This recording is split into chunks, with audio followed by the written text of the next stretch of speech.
serikali ilianzisha mafunzo ya utalajali, yani internship, kwa wanafunzi wanaohitimu shahada ya kwanza kwa kozi za afya, ili uweze kutujengea uwezo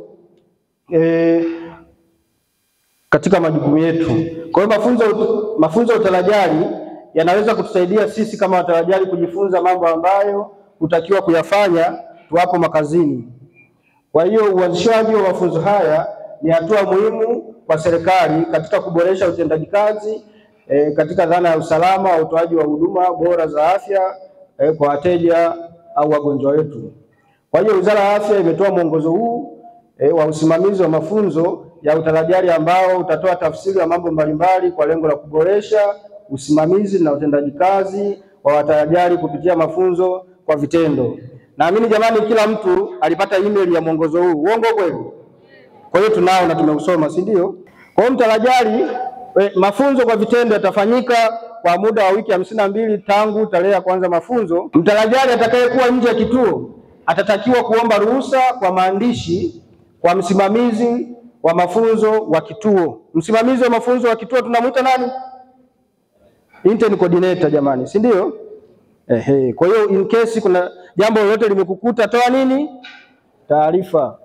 Hakutakuwa na likizo kwa kipindi chote cha utalajali ambao tutakuwepo huko.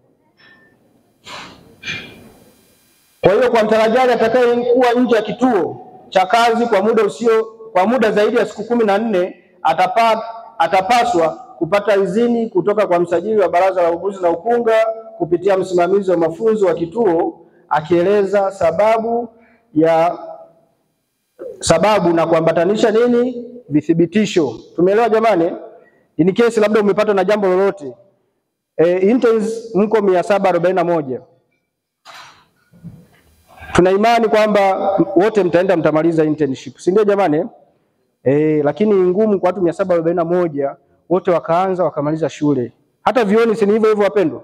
Tunaanza pamoja, wengine kuna sababu kweli za msingi kama alivyosema msajili, kuna mtu anaweza kukutwa na reason ambayo kweli ni genuine, hakuna namna. Lakini je, kuna kitu gani ambacho napaswa kufanya?